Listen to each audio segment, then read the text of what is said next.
আপনি বিশ্বাস করেন কি যে আনএক্সপেক্টেড ভাবে ঘটে যাওয়া প্রত্যেকটা ঘটনাই অনেক সুন্দর হয়? এই যেমন আজকের দিনের ঘটনাটা। আজকে আমাদের দেখা করার কথা ছিল 4টা 10-এ, কিন্তু ও আমাকে 1 ঘন্টা বসিয়ে ওয়েট করিয়ে ও আসে 5টা 10-এ। আমাদের কথা ছিল আমি 4টা 10-এ এখানে থাকবো, বাট সে আসছে 5টা 10-এ। 1 ঘন্টা পরে আসছে, আমাকে 1 ঘন্টা পরে রাখছে এখানে। সরি। আমি সবসময় একটা কথা বলি, কেউ যদি আমাকে আশ্বাস দেয় যে সে আসবে, তবে আমি ঘন্টার পর ঘন্টা ওয়েট করতে রাজি আছি। আমার কাছে কেন যেন তখন সময়টাকে সময় মনে হয় না। কিন্তু কেউ যদি আমাকে বলে যে সে আসবে না বা সে অনিশ্চিত, তবে সেখানে আমার 5 মিনিট ওয়েট করতে অনেক কষ্ট হয়ে যায়। এনিওয়ে, সো ও যখন আসার পর আমাকে সরি ফিল করায়, আমি ওকে ক্ষমা করে দিই। তারপর অনেকক্ষণ পর্যন্ত স্টেডিয়ামে বসে থাকি, গল্প করি।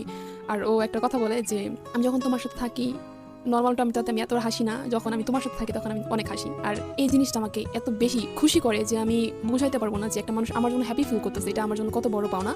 তারপর হচ্ছে ও বলতেছে যে আমরা হাঁটি, এখন অনেকক্ষণ তো বসেছি আছি, আমরা এখন হাঁটি। এরপর হচ্ছে আমরা হাঁটা স্টার্ট করি। আপনি জানেন আমরা হাঁটা স্টার্ট করছি শুধু আমরা এখান থেকে ওখানে, ওইখান থেকে ওখানে, মানে কি বলবো, আমাদের সিটির স্টেডিয়াম থেকে হাঁটা শুরু করছি। ওইখান থেকে হেঁটে বাজারে গেছি, কাপড়ের বাজারে যাই, নর্মাল বাজারে যাই, মাছের বাজারে যাই। এটা মিড টাইম। এরপর আমাকে বলতেছে যে ওইখানে না কতগুলো চুরির দোকান আছে, চলো ওইখান থেকে ঘুরে আসি। তো তারপর হচ্ছে আমরা চুরির দোকানের ওইখানে যাই। সব থেকে ফানিয়েস্ট ব্যাপার হচ্ছে যে আমরা এরকম ভাইব নিয়ে গেছি যে মনে হচ্ছে যে আমরা কিছু কিনতে আসছি, বাট আমরা তো জানি যে আমরা কিছু কিনতে আসি নাই। তারপর ওইখান থেকে বের হয়ে যখন আবার হাঁটা শুরু করলাম, তখন হচ্ছে একটা লোক পাশ দিয়ে যাচ্ছিল অটোতে করে। উনি আর কি বলতেছিল যে এই পাচ্চর। তো হচ্ছে পাঁচচর হচ্ছে একটা স্থানের নাম, আমাদের এখান থেকে যেতে 30 টাকা ভাড়া নেয় আর কি। হুট করে আমি ওরে বলতেছি কি আচ্ছা তো চলো পাঁচচর যাই।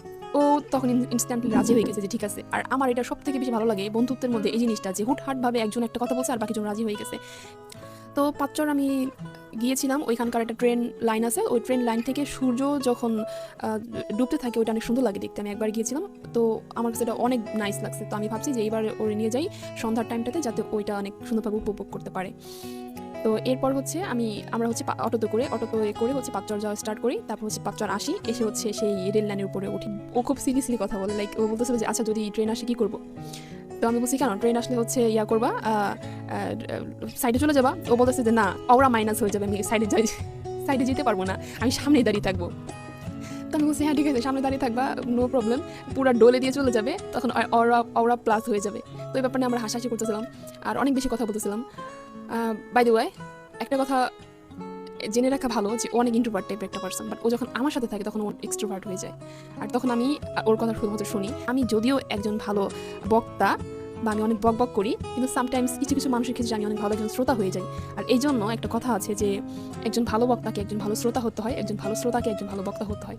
এরপর হচ্ছে আমরা ওইখান থেকে রেল লাইনের আরও সামনের দিকে হাঁটতে থাকি, কথা বলতে থাকি, আর সূর্য নিচে নামতেছে এগুলো দেখতে থাকি। এর মধ্যে ওর একটা টেরিটোরিয়াম আছে, এখন হচ্ছে ওর কিছু গাছ লাগবে আর ও কিছু গাছ রোপণ করবে, লাইক ইনডোর প্লান্ট হিসাবে। তারপর ও কিছু গাছ দেখে, ওগুলো কুড়িয়ে নেয়। এরপর হচ্ছে ও কিছু পাথর কুড়ায়, আমি ওকে হেল্প করি। এরপর হচ্ছে ব্যাগেটাকে ভরে ও বলতেছে যে আল্লাহ আমার ব্যাগ তো ভারী হয়ে যাবে, এগুলো কীভাবে টানবো। তো তখন আমি বলতেছিলাম যে ভারী হবে সমস্যা কই, ব্যাগ তো তুমি টানবো না, টানবো তো আমি। তারপর হচ্ছে আমরা আবার ব্যাক করলাম। ব্যাক করার পর হচ্ছে যেখান থেকে আবার হচ্ছে অটোতে উঠে পরে হচ্ছে বাসায় আসলাম। বাসায় আসার পর এখন হচ্ছে প্রায় রাত বলতে সন্ধ্যা হয়ে গেছে, ভালোই সন্ধ্যা হয়েছে, সন্ধ্যা 7টার মতো হয়েছে, 7টা 7:30। কিন্তু ওকে একা ছাড়া যাবে না, ওর বাসায় ওকে দিয়ে আসতে হবে। আর ওর আম্মু আবার আমাকে ওদের বাসা যাইতে বলছিল। তো ও বলতেছিল যে তুমি চলো বাসা চলো, আম্মু তোমাকে অনেকদিন ধরে হয়েছে দেখা নাই, আম্মু তোমাকে দেখতে চাইতেছে, তোমাকে দেখবে। পরবর্তীতে আমি আর কি ওরে বাসায় নামিয়ে দিয়ে আসবো, প্লাস আন্টির সাথে দেখা করে আসবো, এই নিয়েতে আমি ওর বাসায় যাই। তারপর হচ্ছে আন্টির সাথে দেখা করি, আঙ্কেলের সাথেও দেখা করি। আর ওর ওর ফ্যামিলিতে কোনো পুরুষ নাই, একমাত্র আঙ্কেল বাদে। এই জন্য আমি অনেক কমফোর্ট ফিল করি। যাই হোক, পরবর্তীতে আন্টি হচ্ছে আমাদেরকে নাস্তা দিল। তারপর হচ্ছে লাস্টে এইগুলো খেয়ে পরবর্তীতে বাসা চলে আসছি। আর এটা অনেক সুন্দর দিন কাটছে, আমার অনেক সুন্দর দিন কাটছে, অনেক সুন্দর। এখন আমাকে বলো যে আজকে ডেটটা আমাদের কেমন লাগলো।